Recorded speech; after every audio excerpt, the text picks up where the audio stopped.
নমস্কার, আশা করি সবাই খুব ভালো আছেন। আজকে যাচ্ছি একটা বিশেষ জায়গা। অনেক দিন ধরেই যাওয়ার ইচ্ছে হচ্ছিল, তাই আজকে বেরিয়ে পড়লাম। খুব সুন্দর ওয়েদার ছিল। এবার তো বুঝতেই পেরে গেছেন একটা মন্দিরে এসেছি। কি সুন্দর চারিদিক। এখন সন্ধে 6টা মতো বাজছে আর আলোতে পুরো ঝলমল করছে। চারিদিকটা অপূর্ব লাগছে দেখতে। গাছপালা আর রকমারি আলো, দারুণ। তো এবারে আমরা মন্দিরে প্রবেশ করব। বাইরে থেকে একটু দেখলাম, মন্দিরটা অপূর্ব লাগছে। বাইরেটা এখন একটু ফাঁকা আছে, কেননা মন্দিরে এখন পুজো চলছে, তাই জন্য সবাই ভেতরেই আছে। আমরাও এবারে যাব।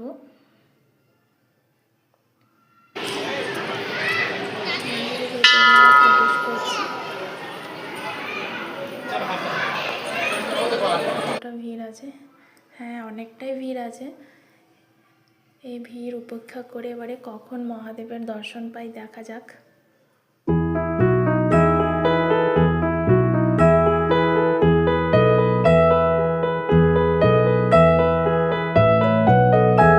সবাই পুজোও দিচ্ছে দেখলাম।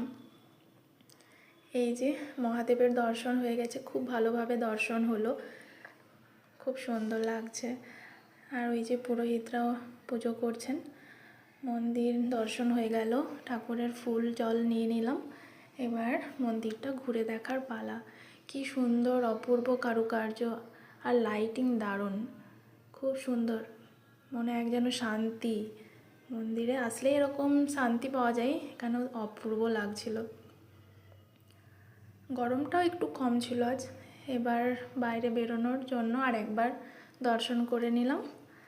এখানে প্রসাদের ব্যবস্থা ছিল, আজ মহাপ্রসাদ শনিবার, তাই জন্য এবার প্রসাদ নিয়ে নেব, তাই জন্য বাইরে বেরিয়ে এলাম। তার আগে আরও একবার লাইট ক্যামেরা বন্দি করলাম, খুবই সুন্দর লাগছিল। আর ওই যে বাইরে সবাই বসে আছে, সবাই মনে হয় প্রসাদ খাচ্ছে। আমাদেরও প্রসাদ নেওয়ার জন্য লাইন দিতে হবে।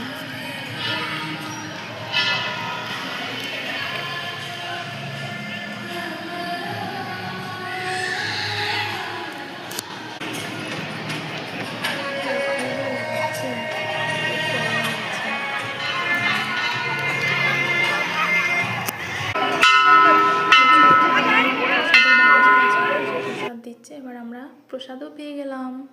এবার বাড়ি ফেরার পালা। সন্ধ্যে 7টা মতো বাজছে, এবার বাড়ি যাব। আর একবার দেখে নিলাম লাস্টে হচ্ছে। এবারে মেন গেটটা দেখাবো। এই যে মেন গেটটা, খুবই ভালো লাগলো। আর সন্ধ্যেটা দারুণ কাটলো। মন্দিরটা গোপাল মাঠে অবস্থিত। এবার দেখা হবে পরের ভিডিওতে। টাটা।